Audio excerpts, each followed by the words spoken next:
राजन की छुट्टियां धीरे धीरे खत्म हो रही थी, लेकिन नैनीताल की वो ठंडी हवाएं, हरे भरे पहाड़ और पूजा के साथ बीते वो सादे मगर आत्मीय लम्हे उसे हर दिन और भी गहराई से छूने लगे थे। पूजा अब सिर्फ एक चाचा की बेटी नहीं लगती थी, वह जैसे परिवार के भीतर वह कोमल धागा थी जो रिश्तों को नया अर्थ दे रही थी। कभी रसोई में चाय बनाते हुए उसकी हल्की मुस्कान, कभी राजन के लिए शाम को गर्म पराठे लाकर देना, कभी किताबों के पन्नों में राजन के लिए कुछ पंक्तियां लिख जाना, ये सब बातें राजन के मन में कुछ हलचल पैदा करने लगीं। उसे बार बार ये एहसास होने लगा कि पूजा की मासूमियत के पीछे एक परिपक्वता है जो शायद उसकी उम्र से कहीं आगे की है। लेकिन राजन अपने मन की उथल पुथल को पहचान कर भी अनदेखा कर रहा था, क्योंकि उसे मालूम था कि वह एक ऐसा रिश्ता है जिसमें भावनाओं की सीमाएं खींची जानी जरूरी है। चाचा की बेटी, उम्र में 10 साल छोटी और एक पारिवारिक मर्यादा का हिस्सा, ये सब बातें उसे रोक रही थी। लेकिन दूसरी ओर पूजा के व्यवहार में भी अब एक गहराई आने लगी थी।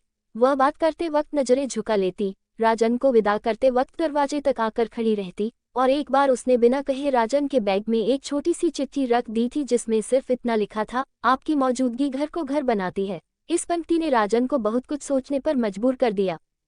छुट्टियों के आखिरी दिन जब वह वापस लौटने लगा तो पूजा बालकनी में खड़ी थी, हाथ में वही पुरानी किताब जो उन्होंने साथ में पढ़ी थी, और उसकी आंखों में नमी साफ दिख रही थी। लेकिन उसने मुस्कुराने की कोशिश की। राजन ने कुछ नहीं कहा, बस सिर झुकाया और चुपचाप निकल गया। लेकिन ट्रेन की खिड़की से बाहर देखते हुए उसे समझ आ गया था कि कुछ रिश्ते ऐसे होते हैं जो शब्दों के बंधन में नहीं बंध सकते, लेकिन फिर भी बहुत कुछ कह जाते हैं। वर्षों बीत गए, राजन अपने जीवन में आगे बढ़ा, नौकरी, विवाह और बच्चों की जिम्मेदारियां, लेकिन पूजा की यादें, उसका स्नेह और वो एक पंक्ति, आपकी मौजूदगी घर को घर बनाती है, समय के साथ कभी फीकी नहीं पड़ी। और जब कभी वह जीवन की थकान से ऊब जाता तो नैनीताल की वो दोपहरें, पूजा की चुप मुस्कान और वो खामोश समझदारी उसे भीतर से फिर से जीवन दे जाती। क्योंकि कुछ रिश्ते चाहे जैसे भी हों, वे हमारे भीतर हमेशा जिंदा रहते हैं, बिना किसी नाम, बिना किसी उम्मीद, बस एक कोमल एहसास की तरह। सालों बीत गए, राजन अब महानगर में एक सॉफ्टवेयर कंपनी में वरिष्ठ पद पर कार्यरत था। उसका अपना परिवार था, पत्नी, 2 बच्चे और एक व्यवस्थित जीवन। लेकिन कभी कभी जब ऑफिस की खिड़की से दूर क्षितिज की ओर देखता या देर रात नींद न आने पर बालकनी में खड़ा होकर ठंडी हवा का सामना करता, तो अनायास ही पूजा का चेहरा उसकी आंखों के सामने आ जाता। वह वही पूजा थी जो भावों में गहरी, शब्दों में कम और मौन में पूर्ण थी, जिसने कभी अपनी भावनाओं को शब्दों में नहीं बांधा, लेकिन राजन के जीवन में एक ऐसी छाया छोड़ गई थी जिसे वह चाहकर भी नहीं भुला सका। इसी बीच एक दिन अचानक उसे अपने किसी पुराने मित्र से खबर मिली कि नैनीताल में उसके चाचा का तबादला हो चुका है और वह अब अपने पैतृक गांव लौट चुके हैं। ये सुनकर राजन के मन में जाने क्यों एक हलचल सी उठी। वर्षों से दबे हुए भाव फिर से सिर उठाने लगे और उसने निश्चय किया कि एक सप्ताहांत में वह अकेले ही नैनीताल जाएगा, पुराने दिनों की यादों को फिर से जीने के लिए नहीं, बल्कि उन्हें सम्मानपूर्वक विदा देने के लिए। जब वह नैनीताल पहुंचा तो वह पुराना घर अब किसी और के नाम पर था। दरवाजे पर नया नेम प्लेट था, लेकिन आंगन में लगे पेड़, बालकनी की रेलिंग और पीछे की पगडंडी वही थी। वहीं खड़ा रहकर उसने समय की गति को महसूस किया और फिर गांव का पता लगाकर वहां की बस पकड़ ली। गांव पहुंचते पहुंचते शाम हो गई थी, और जब वह पूजा के घर पहुंचा तो वहां उसका छोटा भाई राघव मिला, जो अब गांव में ही रहकर खेती संभाल रहा था। राघव ने राजन को पहचान लिया और बड़े स्नेह से घर के भीतर ले गया। पूजा अब उस घर में नहीं थी। राघव ने बताया कि वह पास के स्कूल में अध्यापिका बन चुकी है और कुछ दूरी पर एक छोटे से घर में अकेली रहती है। शादी उसने कभी नहीं की, और जब राजन ने इसका कारण पूछा तो राघव बस मुस्कुरा दिया और बोला, कुछ फैसले दिल से होते हैं भैया, और उनका तर्क शब्दों में नहीं होता। ये सुनकर राजन एक गहरे सोच में डूब गया और अगले ही दिन सुबह सुबह वह स्कूल के बाहर खड़ा था। घंटी बजी, बच्चे निकलने लगे और तभी एक साधारण सलवार कमीज में पूजा बाहर आए। वह अब पहले से अधिक शांत, परिपक्व और आत्मनिर्भर दिख रही थी। उनकी निगाहें मिली और एक क्षण के लिए जैसे समय थम गया। पूजा ने हल्की सी मुस्कान दी और धीमे कदमों से उसकी ओर बढ़ी। आप आ गए? उसने पूछा, जैसे वह जानती थी कि एक दिन राजन जरूर लौटेगा। राजन के पास कोई उत्तर नहीं था, वह बस उसे देखता रहा। वर्षों की दूरी, अनकहे सवाल और मौन के पीछे छुपी भावनाएं उस एक पल में जैसे हवा हो गईं। पूजा ने उसे अपने घर चलने का इशारा किया और दोनों साथ साथ पगडंडी पर चलने लगे। रास्ते भर बहुत कुछ कहा और बहुत कुछ अनकहा रह गया। शाम होते होते पूजा ने पुराने एल्बम निकाल लिए, कुछ किताबें दिखाईं, कुछ चिट्ठियां जो अधूरी थीं, लेकिन सब में कहीं न कहीं राजन की छाया थी। और जब राजन लौटने को हुआ तो उसने पूछा, पूजा, क्यों नहीं किया तुमने शादी? पूजा कुछ क्षण चुप रही और फिर बोली, कुछ रिश्ते अधूरे ही अच्छे लगते हैं, क्योंकि उनमें कोई बंदिश नहीं होती और अधूरे रिश्तों की यादें पूरी जिंदगी साथ देती हैं, बिना किसी शिकायत के। और राजन को पहली बार एहसास हुआ कि कभी कभी प्रेम का सबसे सुंदर रूप वह होता है जो नाम नहीं चाहता, अधिकार नहीं चाहता, बस एक कोमल उपस्थिति बनकर जीवन भर साथ चलता है। और जब वह ट्रेन में बैठा तो उसकी आंखें नम थीं, लेकिन मन शांत, जैसे उसने कुछ नहीं खोया, बल्कि एक अमूल्य सत्य पा लिया हो कि पूजा कभी उसकी नहीं थी, लेकिन हमेशा उसकी थी, एक अधूरी कविता की तरह जो पूरी होकर भी अधूरी ही रहना चाहती थी। बरसों बाद राजन अब रिटायर हो चुका था, उसके बाल सफेद हो चले थे, बच्चे अपने अपने जीवन में व्यस्त थे और पत्नी के साथ उसका रिश्ता अब सिर्फ एक औपचारिक समझदारी तक सीमित रह गया था। लेकिन पूजा की यादें अब भी उसके जीवन की उस कोमल परत में बसी थीं, जहां वह न तो कोई अधिकार जताती थी, न ही कोई दखल देती थी। बस मौन की तरह, एक धीमे गीत की तरह उसके भीतर लगातार गूंजती रहती थी। और फिर एक दिन जब वह अपने पुराने कागजातों को कर रहा था, तो एक पुरानी डायरी में पूजा की लिखावट में एक कविता मिली। ये वही कविता थी जो कभी उन्होंने साथ बैठकर अधूरी छोड़ी थी, लेकिन अब उसमें अंतिम 4 पंक्तियां जुड़ी थी, जैसे किसी ने वर्षों बाद उसी पल में लौटकर उस भावना को पूरा कर दिया हो। ये देख राजन की आंखें भर आई और एक गहरी बेचैनी के साथ उसने तय किया कि वह एक बार फिर उस पहाड़ी गांव जाएगा, लेकिन इस बार सिर्फ मिलने के लिए नहीं, बल्कि एक पुरानी कशिश को नम्र विदाई देने के लिए। जब वह गांव पहुंचा तो सब कुछ पहले से और शांत लग रहा था, हवा में वह पुरानी गंध अब भी थी। लेकिन घर के सामने खड़े होकर उसने जो दृश्य देखा, उसने उसके भीतर एक सन्नाटा भर दिया। पूजा का घर अब बंद पड़ा था। पड़ोसियों से पूछने पर पता चला कि कुछ महीने पहले पूजा लंबी बीमारी के बाद चल बसी। उसने अंतिम समय तक किसी को कोई कष्ट नहीं दिया, स्कूल में पढ़ाते हुए ही एक दिन चुपचाप चली गई। न कोई अफसोस, न कोई तड़प, और उसके जाने के बाद उसके कमरे में जो चीजें मिली, उनमें सबसे ऊपर वह किताब थी जिसमें राजन ने बरसों पहले कविता की कुछ पंक्तियां लिखी थीं। और उस किताब के पहले पन्ने पर बस एक वाक्य लिखा था, कुछ लोग नहीं मिलते जीवन भर, लेकिन उनका होना हर सांस में महसूस होता है। ये पढ़कर राजन वहीं बैठ गया। जमीन पर उसकी आंखों से आंसू बहने लगे, लेकिन उनमें कोई पश्चाताप नहीं था, कोई पछतावा नहीं, बस एक गहरी सुकून देने वाली चीज थी जो उसे यह यकीन दिला रही थी कि पूजा भले ही अब इस संसार में नहीं थी, लेकिन उसने जो भाव, जो स्नेह, जो मौन प्रेम छोड़ गया था, वह कभी समाप्त नहीं हो सकता। अगले कुछ दिनों तक राजन उसी गांव में रुका, पूजा के स्कूल गया, उसके द्वारा पढ़ाए गए बच्चों से मिला, उसकी लिखी कुछ कविताएं पढ़ी जो अब भी स्कूल की दीवारों पर टंगी थी, और उसे लगा जैसे वह अब भी यही है, हर पंक्ति में, हर शब्द में, हर मुस्कान में। जब वह वापसी के लिए रवाना हुआ तो उसने पूजा के पुराने घर के पास एक छोटा सा पौधा लगाया, और जाते जाते बस यही बोला, अब मैं फिर कभी नहीं लौटूंगा पूजा, क्योंकि तुम अब मेरे भीतर हो, हर विचार में, हर नींद में, और हर उस सुबह में जब सूरज की पहली किरण मेरे चेहरे पर पड़ती है। और फिर वह लौट आया शहर, जीवन और जिम्मेदारियों में, लेकिन इस बार उसके भीतर एक स्थायी शांति थी, क्योंकि उसे अब ये जानने के लिए वापस नहीं जाना पड़ेगा कि पूजा ने उससे प्रेम किया था या नहीं, क्योंकि वह प्रेम अब किसी जवाब का मोहताज नहीं था।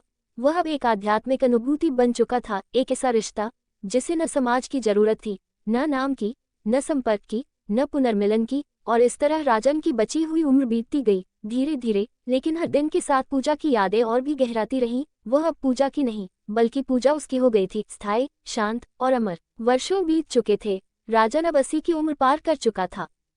उसका शरीर थक चुका था, लेकिन मन अब भी भीतर कहीं गहराइयों में वही कोमल भावनाओं का संसार लिए हुए था जिसमें पूजा की मुस्कान, उसकी आंखों की चमक और उसकी चुपचाप की गई बातें अब भी जीवंत थीं।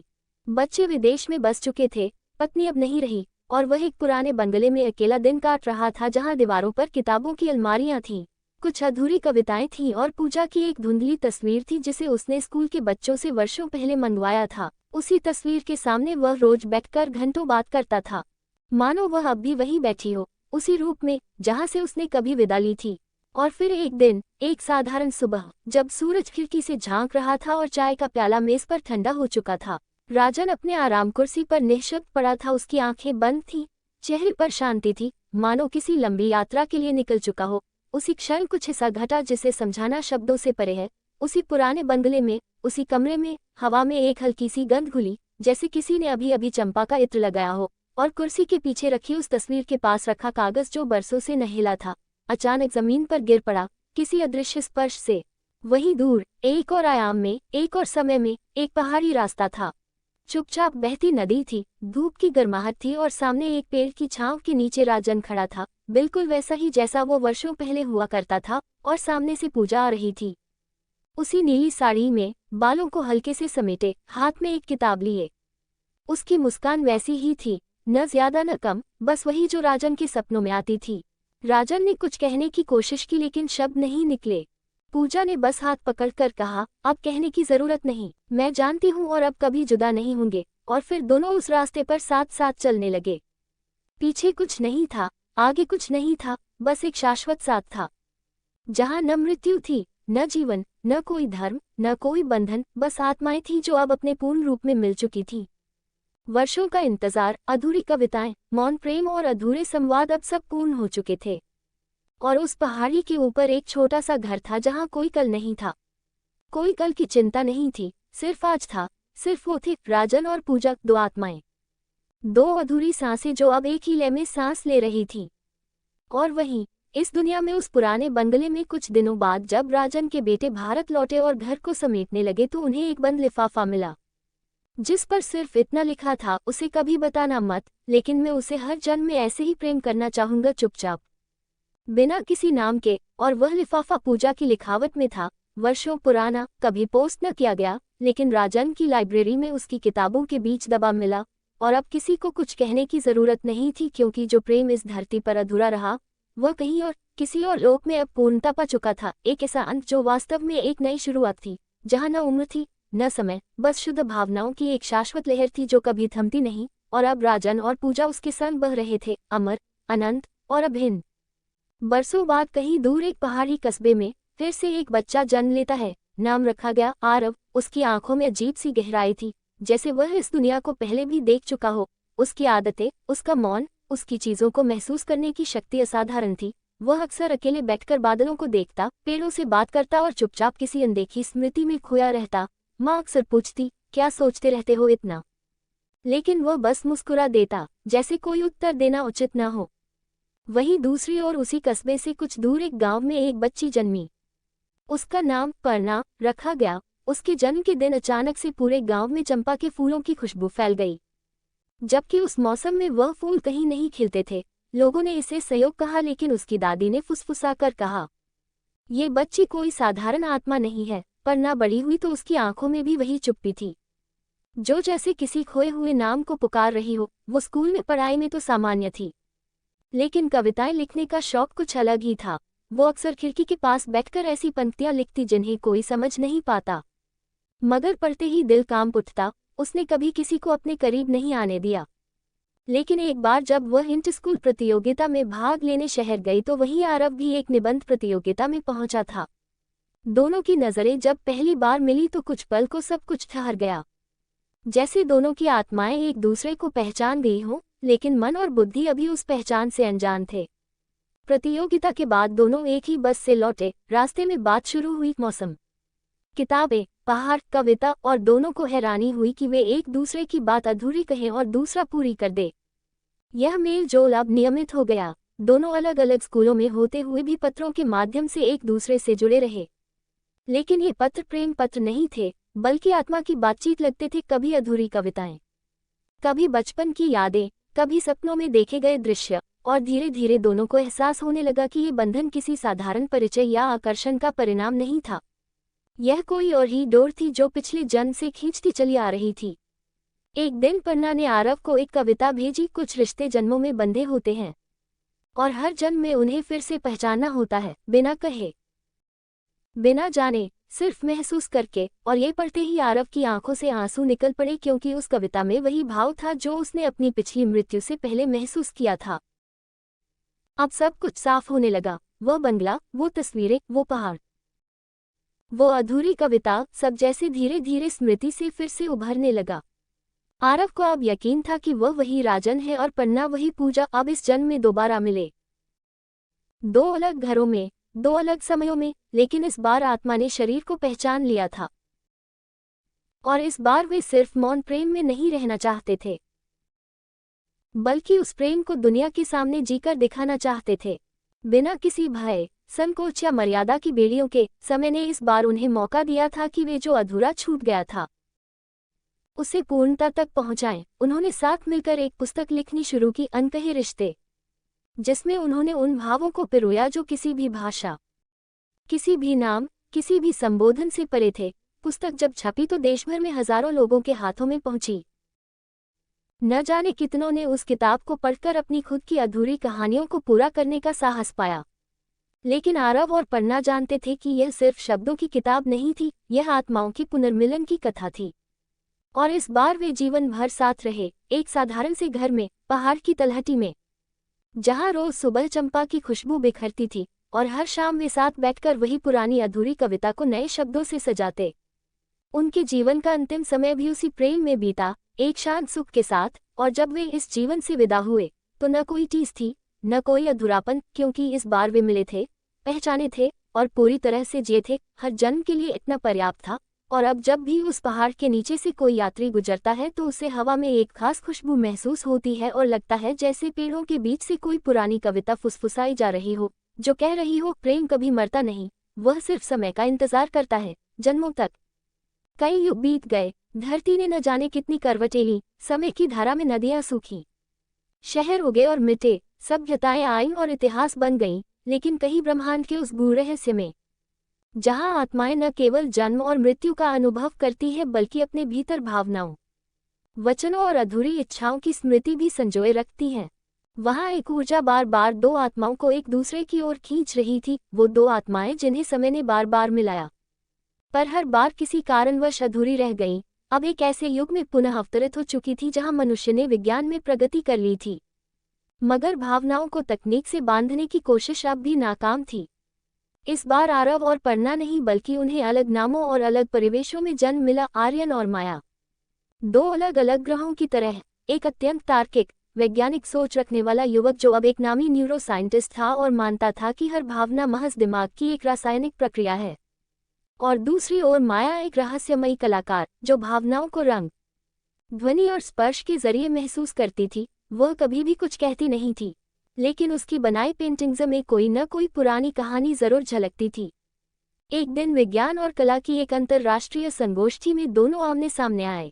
आर्यन ने मंच से भाषण देते हुए कहा कि प्रेम एक भ्रम है, एक हार्मोनल रिएक्शन जो समय के साथ समाप्त हो जाता है। और जब वह मंच से उतरा तो दीवार पर टंगी एक पेंटिंग को देखकर ठिठक गया। उस चित्र में एक वृद्ध व्यक्ति एक पहाड़ी की ढलान पर बैठा था और उसके पीछे एक स्त्री की परछाई थी, जो न होकर भी पूरी थी। ये चित्र माया की बनाई हुई थी। आर्यन ने पहली बार किसी चित्र को देखकर एक अजीब सी बेचैनी महसूस की, जैसे उसने इसे पहले भी कहीं देखा हो, जैसे ये उसका ही अतीत हो। उसने माया से मिलने की इच्छा जताई और जब दोनों आमने सामने बैठे तो उनके बीच कुछ पल की चुप्पी छा गई, जिसमें शब्द नहीं थे, पर जैसे आत्माएं संवाद कर रही थी। माया ने बिना पूछे कहा, तुम्हें ऐसा क्यों लगता है कि प्रेम मर जाता है? आर्यन ने कहा, क्योंकि मैंने अपने पूरे जीवन में उसे कभी स्थायी होते नहीं देखा।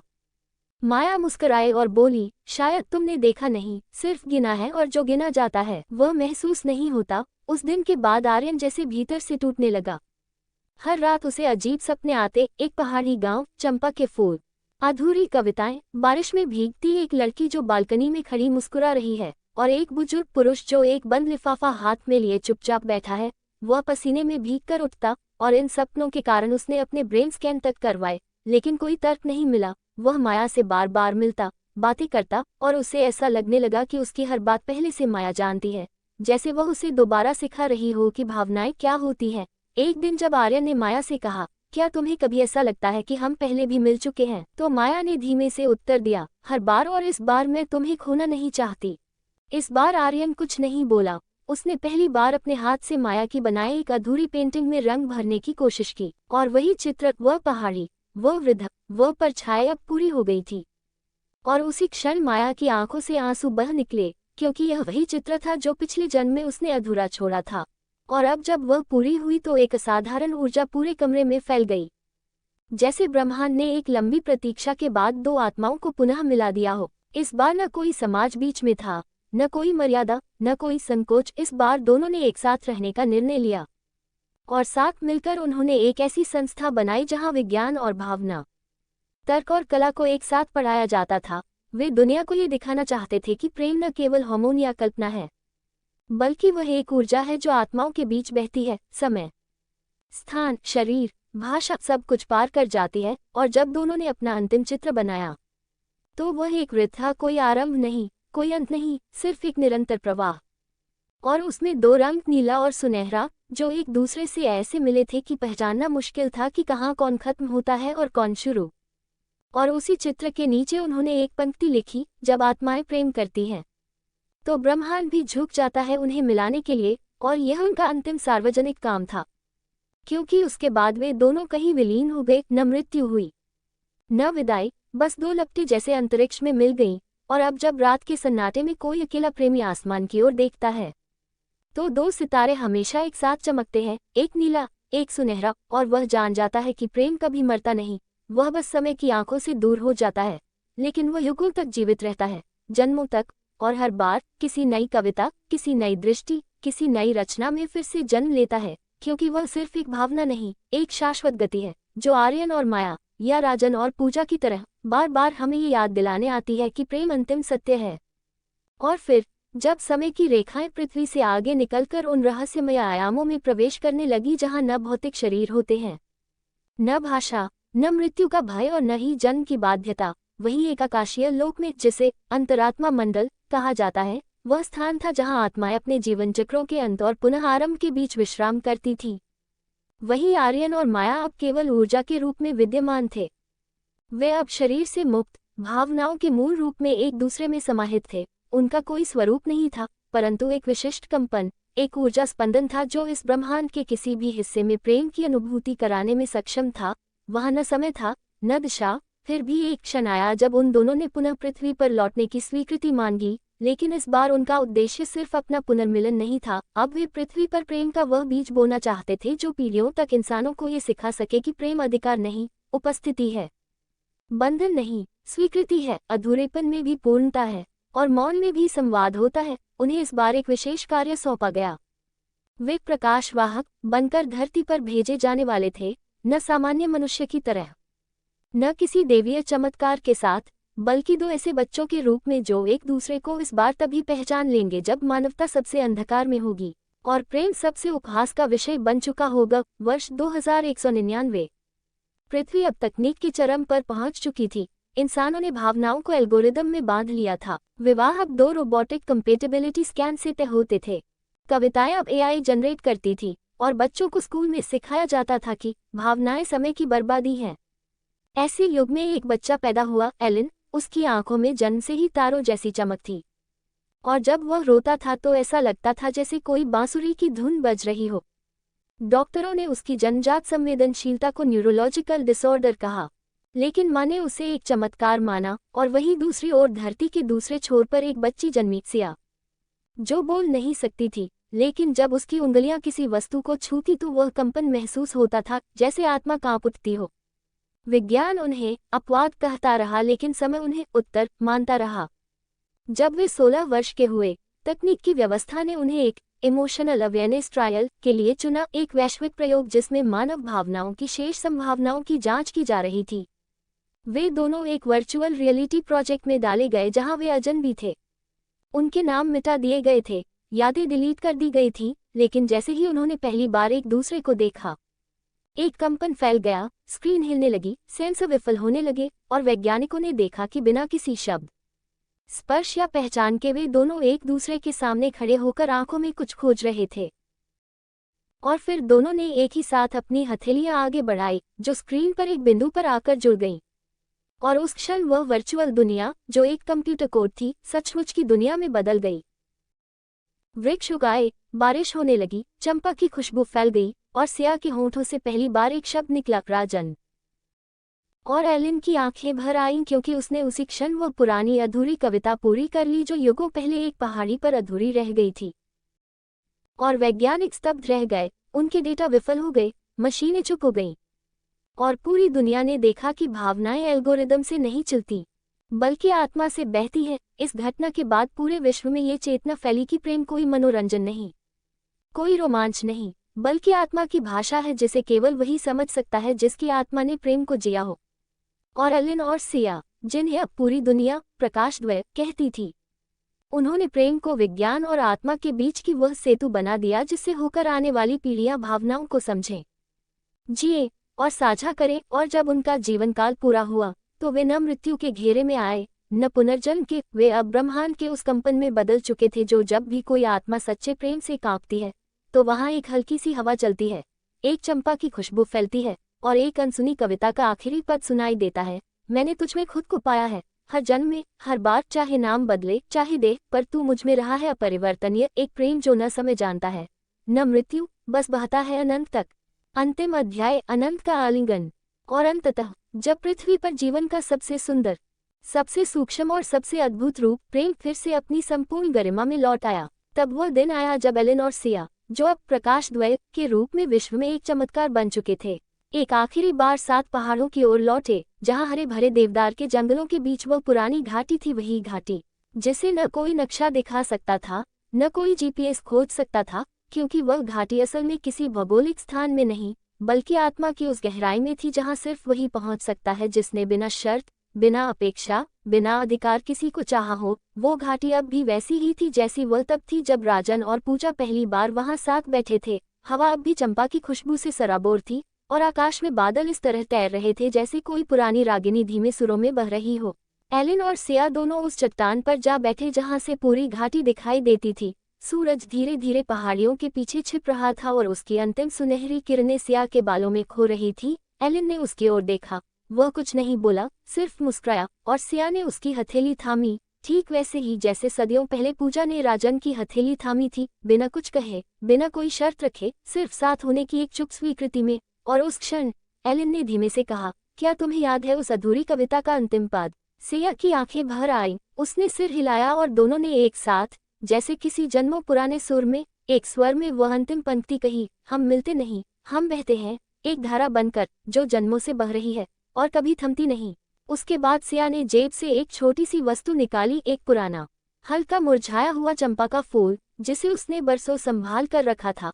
वो वही फूल था जो कभी पूजा के स्कार्फ में पड़ा रहता था, वही प्रतीक, वही गंध, वही स्मृति। और उसने वह फूल एलेन की हथेली में रख दिया, जैसे वही कह रही हो कि अब वह सब कुछ उसे सौंप रही है जो कभी उसका अंश था। एलेन ने फूल को अपनी आंखों से लगाया और फिर हवा में उछाल दिया। फूल हवा में कुछ पल लहराया और फिर एक तेज रोशनी के साथ पूरे आकाश में फैल गया, जैसे किसी आत्मिक युग की शुरुआत हो रही हो।